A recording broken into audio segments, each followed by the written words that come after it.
Tu vois, c'est bien, ça veut dire que quand même que ton swing est en place quand même, hein, tu vois. Ça part pas dans tous les sens, il faut le prendre comme ça aussi. Je te parlais d'horloge, tu n'y es pas encore, mais en tout cas c'est en place.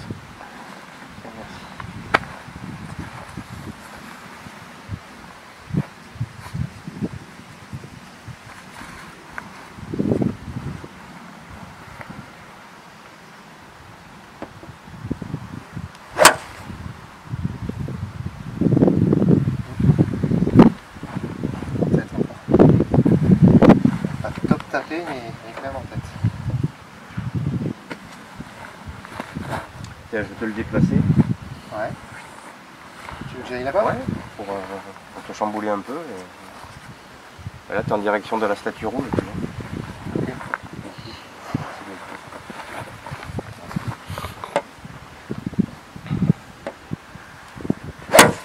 Superbe. Oula, alors celle-là, elle va tomber au pied de la statue. Elle va le flyer. Hein, mais...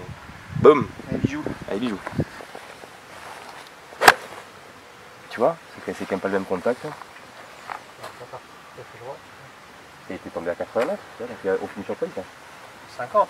Ah non, t'es tombé derrière le 70. Là. Tombé là. Ah oui, pardon, j'ai confondu les deux, trucs. Donc tu étais à 90 mètres avec le sandwich, 100 mètres avec le gap wedge, et là tu tombes à 75-80. Donc c'est tout à fait logique. De 10 mètres en 10 mètres.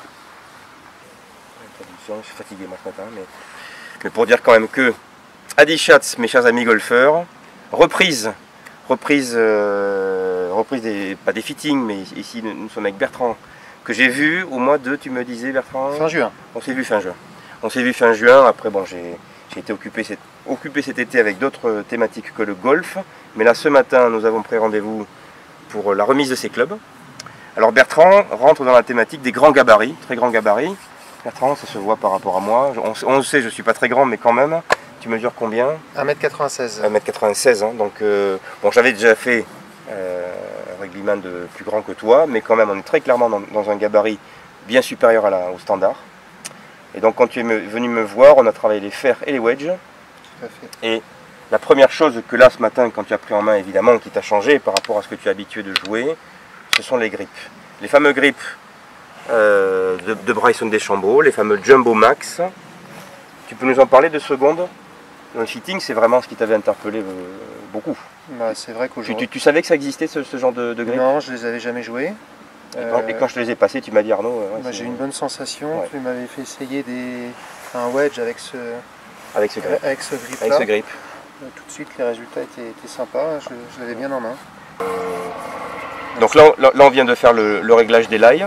Ce qu'on peut peut-être rajouter, c'est que sur les wedges, tu as pris la décision de me faire des fers à la même longueur. Oui. Les wedges à la même longueur. Et oui, on est parti là-dessus. Ce qui n'est pas le cas par contre pour la série de fers. Non, il y a eu débat effectivement lors du fitting. Alors moi je me souviens plus trop ce qui t'avait décidé sur les nouveaux Wishon, hein, les fameux 585 PC, donc Progressive Cavity, qui, j'arrive, sont donc ce fameux système de club progressif. On va le faire 5 hein. Progressif, hein, les Progressive Cavity, donc qui vont de la cavité, ici je crois que c'est le fer 6 ou le fer 5, jusqu'à la lame, fer 8, fer 9 et pitch. Donc ce sont les derniers fers qui ont été sortis par Tom Wishon. On avait hésité entre deux séries. On avait hésité ou tu avais hésité? J'avais hésité, plus exactement. Hein. Ouais. L'autre série c'était je sais plus. Greenwood. Grainworks, ouais. Ouais, oui. tu connais mieux. Grainworks, ouais. Donc j'ai décidé de partir au final sur celle-ci pour 2 raisons. Déjà parce que proposer le fer 4, ce qui n'était pas le cas dans l'autre série. Exact. Ouais. Et puis esthétiquement j'avais un petit tu ne voulais pas monter le fer 4, mais non, donc tu sais qu'un jour peut-être potentiellement je pourrais aller dessus. Évidemment. Sachant qu'aujourd'hui je ne jouais pas en dessous du fer 5. Donc voilà. Et puis après l'avantage c'est que avec un fitter, le fer 4 ça pourrait être un 3,5 si on veut. Enfin voilà, c'est peu importe quoi. Bon, sachant que Bertrand tape déjà fer 5 à 170-175 mètres au carré, donc c'est sûr qu'il n'a pas de problème de distance. Aucun problème pour lever la balle, qui fait des balles très hautes, là aussi c'est assez frappant. Et donc le fer 4, le fer 4 ou fer 3 ou fer 2, ça sera sans problème pour toi un jour. Donc oui, tu as décidé de partir sur ces têtes, et pourtant tu n'as que 1 an, 2 ans de golf. Ouais, 1 an réellement de golf, ouais, Ah oui. pas. Il faut quand même le signaler. On t'a vu taper, je sais pas, tu l'as déjà pris en vidéo. On va se regarder taper, on va se mettre sur herbe. Je sais pas, on va mettre le wedge en main. C'est quoi? C'est le gap. C'est le gap wedge. Alors c'est l'intérêt ici à Ambès de pouvoir taper sur, bien sûr sur tapis, mais aussi quand il n'y a personne, de pouvoir faire quelques balles sur herbe. Moi j'aime bien, pour voir les sensations, l'interaction du club avec le sol. Et voilà, fais-moi ta routine, Bertrand, tranquille, tu vois, tu regardes ta cible, voilà.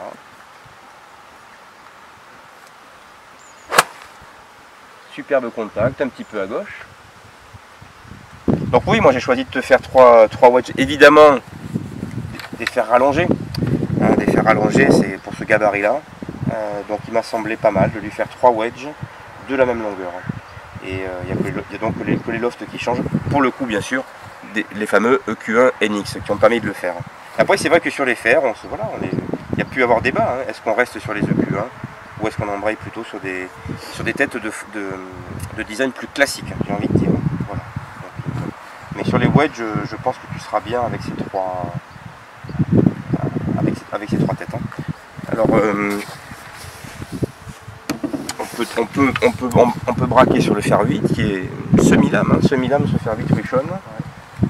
2 mots sur tes clubs, donc bon, les grippes on vient d'en parler, c'est les fameux Jumbo Max joués par Bryson DeChambeau. Les shafts, ce sont je t'ai mis des Nippon, les Nippon 950 Neo en flex stiff, et pour la petite histoire, les premiers shafts qui ont passé la barre des 100 grammes au début des années 2000, c'était une vraie révolution. Le premier shaft acier qui passait sous la barre des 100 grammes. Et donc celui-ci a été révisé, le Neo, il est sorti il y a 2 ans je crois, qui fait 95 grammes. Donc de shaft de très belle qualité, fabriqué au Japon. Je rappelle qu'il y a 2 seules marques de shaft japonais, donc Nippon bien sûr, et puis Shimada. Voilà. Donc ça c'est quand même intéressant, parce que Bertrand est en train de nous dire qu'il a moins de 2 ans de golf, et tu as quand même une lame entre les mains là. Même si c'est un fer 8, mais bon, ouais. C'est quand même... tu as passé le cap de te dire, bon ben c'est une lame, donc c'est pas pour moi. Non, Ah non, c'était pas psychologiquement, c'est pas un blocage pour moi. On va montrer quand même ce que tu joues avant. Tu en fais une petite pause, ouais. On va montrer ton sac. Tu avais, oui, tu avais des vieux fers. Alors, des Décathlon. Des vieux fers Exult, ouais, Exult, forgés quand même. Hein. Ouais. Donc des beaux fers, ça c'est des vieux Inesis. Hein. Tu l'as entre les mains. Des vieux Inesis que je connaissais pas. C'est quoi? C'est des clubs de début 2000 ça peut-être hein. J'avais regardé, je crois quoi c'est ça, une vingtaine d'années. C'est un pote qui me les a passés. Ouais. Et puis bon, bah, surtout deux choses qui m'avaient tout de suite choqué dans le cas de Bertrand, c'est des grippes de taille standard. Donc là, clairement beaucoup trop fin pour toi. Si tu le prends là entre les mains, ça va être bizarre quand même. Ah bah là oui, non, j'ai l'impression d'avoir un coton-tige. Tu sais plus comment le gripper là. J'ai l'impression d'avoir un coton-tige. Un coton-tige entre les mains. Et puis des shafts graphite, bon, que tu peux jouer parce que c'est quand même des shafts costauds. Hein. C'est des Aldila de 85 grammes, mais donc ils doivent faire 80 en réalité. Trop léger pour toi à mon avis, trop léger. Et je pense que les shafts acier vont te faire également du bien. Alors pourquoi justement c'est intéressant? Moi mon parti pris c'est de me dire, bon ben voilà, quelqu'un qui a démarré avec du 85 grammes, je ne vais pas l'envoyer sur du 120 ou du 130. Donc je pense que 95 grammes acier, on est dans la bonne plage de poids te concernant. De toute façon, on avait essayé aussi un peu plus et ça le faisait pas. Ça le faisait pas, c'était un petit peu trop lourd. Hein, ouais. Donc voilà. Donc là, ce sont ces anciens fers qui étaient rallongés par contre, je crois. Hein. Non, non pas. Mais peut-être qu'ils étaient. Peut-être que c'était. Je sais que chez Decathlon, ils font des séries un poil rallongées, donc peut-être que c'est le cas. Je sais pas dire. Je ne sais plus si on le compare au fer 7. Je pense que c'est celui-là. Je pense que je l'ai entre les mains. Visuellement, c'est un fer 7 ça. Attends. Oui, j'ai le fer 7 entre les mains. Donc oui, voilà, oui, des clubs que je t'ai rallongés d'un tout petit peu moins que d'un pouce, mais voilà, à peu près un pouce rallongé. On peut tenter avec des petites... tiens, on n'a pas fait trop d'approche, on va prendre le lobe et on va se mettre dans le bunker, tiens, pour voir un peu ce que fait Bertrand dans le sable. À Pornic, vous avez du sable? Ouais, mais très rarement. Je suis au fond. Tu du fond si tu veux. Devant l'arbre. Alors tu vas voir quand même que l'intérêt d'avoir 3 wedges, moi c'est mon parti pris, mais sortie de bunker, en fonction de la distance à parcourir, moi je préfère faire évoluer le club que faire évoluer mon geste, hein, personnellement.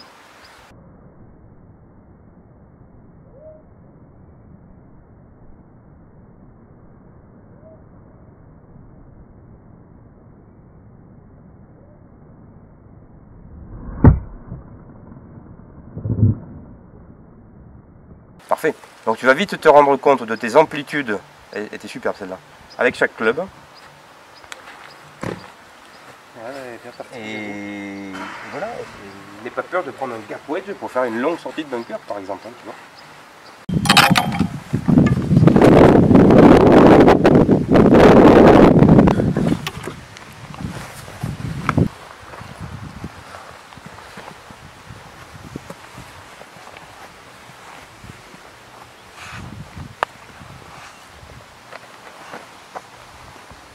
C'est encore fort, hein. Encore fort, mais il est compliqué ce putt, hein, parce qu'on ne le voit pas, mais ça, effectivement ça descend beaucoup après le pour ça passage. que je me suis fait avoir. Ouais, tu t'es fait avoir. Hein.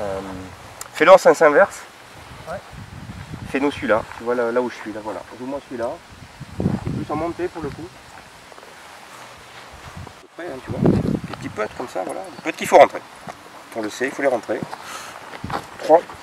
3 putts. Tu vas commencer par celui-là.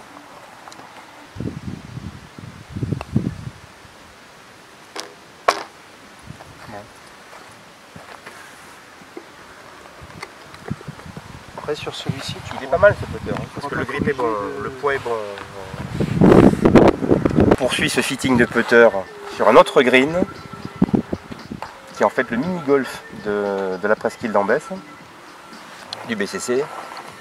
Ludique, très ludique, 18 trous. Il y a beaucoup d'enfants qui viennent s'amuser ici. Et pour s'entraîner, c'est pas mal parce que c'est donc synthétique bien sûr, très rapide. On est à peu près, je crois, à la vitesse d'Augusta. Très bosselé, enfin c'est très challenging comme 18 trous, on va tout de suite le voir. Donc double boss, je te laisse le voir, le sentir et essayer de le jouer. Là on est vraiment dans un exercice de dosage. Je peux te dire que si tu te mets à moins d'un mètre du trou, tu as fait un très bon putt. Très bon putt.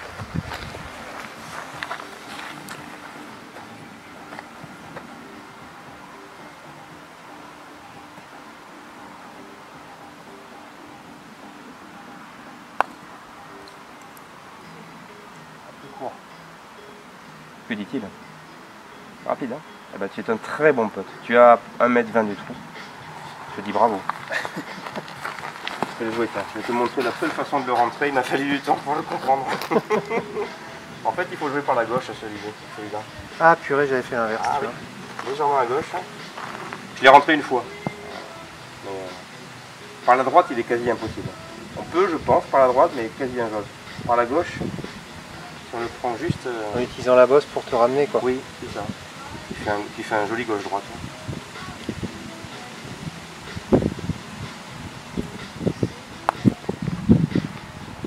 Je ne l'ai pas pris assez à la corde, totalement rapide.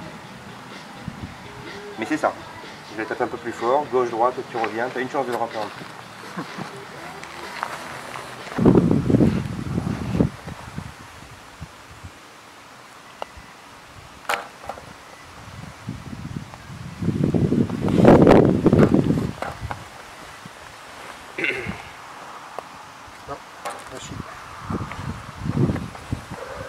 Après le putter, on passe à l'autre extrême, le driver avec Bertrand, qui n'a jamais tapé driver de sa vie.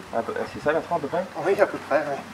Donc là l'objectif c'est quand même, vu son niveau, d'essayer de lui trouver un driver facile à jouer.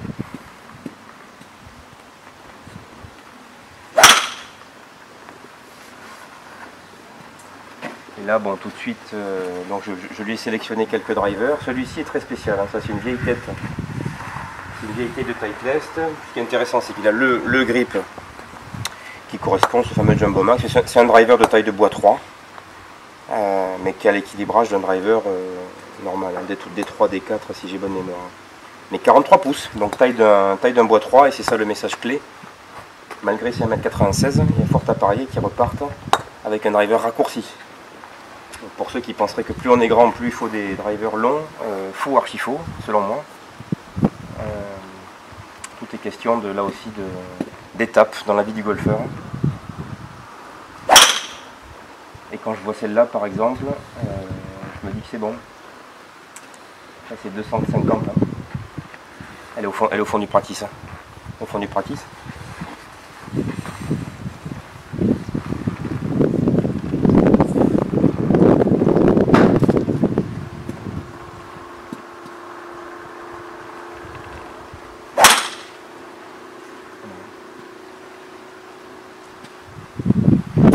peu à gauche, mais pas mal du tout. Ok, donc ça, bon, ben ça me...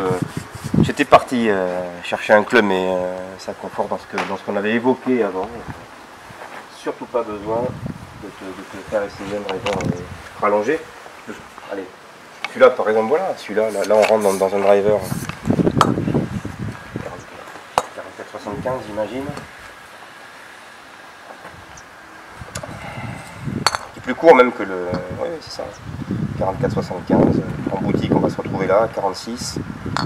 Et je suis pas favorable à ça. Essaye celui-là quand même, parce que je pense que ce shaft pourrait mieux te convenir que celui-là qui est un vieux shaft. Mais voilà, moi je pense qu'un driver de 44 pouces pour Bertrand aujourd'hui serait très bien.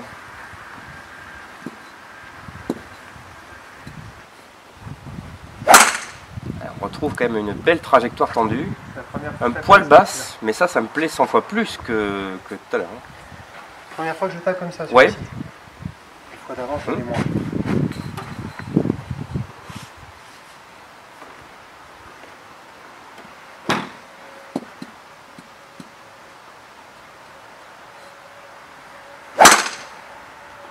Ça reste pas mal, un peu haut. Plus court. C'est 43 aussi celui-là. Oui, je crois qu'il a 43 pouces celui-là. Donc taille d'un bois 3. Hein. Donc vu qu'il faut du poids en tête pour Bertrand, donc c'est sûr qu'après il faut une tête qui puisse être alourdie. Et chez Wishon on va pouvoir trouver ça.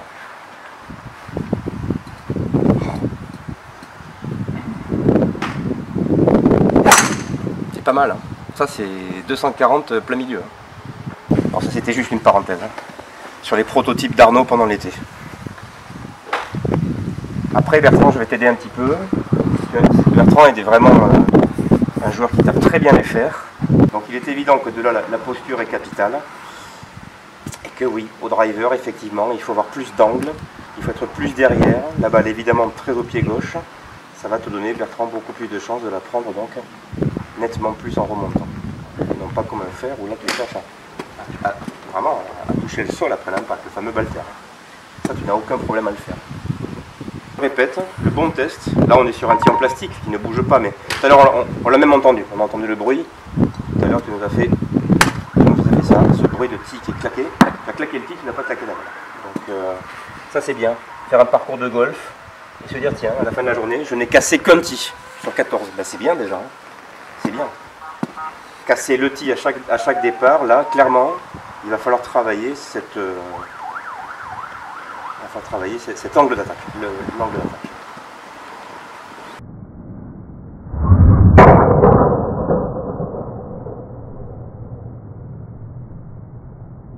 Très clairement, j'ai effleuré le tee, hein, j'ai senti, et la balle que j'ai prise n'est pas le tee. Simple réglage. Simple réglage. Allez Bertrand, tu vas essayer. Ça va te faire bizarre peut-être au début. Et crois-moi, tous les bons profs te le diront, ce que je suis en train de te dire. Tu vois, donc vas-y, mets-toi. Mets-toi l'adresse. Voilà, donc une balle, il ne faut vraiment pas avoir peur de mettre cette balle vraiment au talon gauche. Et à sentir que, effectivement, tu dois être légèrement derrière. Pareil, pour la prendre un peu plus brossée, si ça te parle le terme brossé, vers le haut.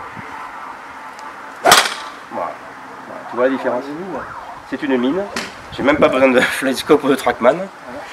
C'est considérable. C'est considérable. Et dans les châchis derrière. Elle est énorme. C'est considérable. Rien qu'en changeant 2-3 degrés de géométrie. C'est de ça dont on parle. Hein. Tu es passé, j'imagine, je ne vais pas me changer un Trackman, mais tu es passé d'un angle, allez, on va dire de -2, -3. Là, tu étais sans doute à 0, voire plus. Hein. La moyenne sur le tour, je crois, et donc drive sur un +5, +6. Forcément, il joue des lofts de 5 degrés, hein, donc c'est intérêt à la prendre en montant. Hein. Ouf, c'est énorme. Tu vois, tu fais des balles qui sont quoi, allez, 5 mètres plus haut, mais qui ont énormément moins de spin, ça s'entend, ça se voit, on voit une balle qui pénètre. Bon, bah, c'est bon, hein. S'il y a une chose que Tom Wishon a martelé depuis 20 ans, c'est ça. C'est qu'on joue des drives. Je l'ai lu encore, pas plus tard qu'il y a 2 jours, je lisais ce qu'il racontait sur ses dernières créations. Il le rappelait encore. Je crois qu'il dit 99% des golfeurs jouent des drivers trop longs pour eux. Voilà. Bon. On pense ce qu'on veut de Tom Wishon. C'est quand même un gars qui a une certaine expertise.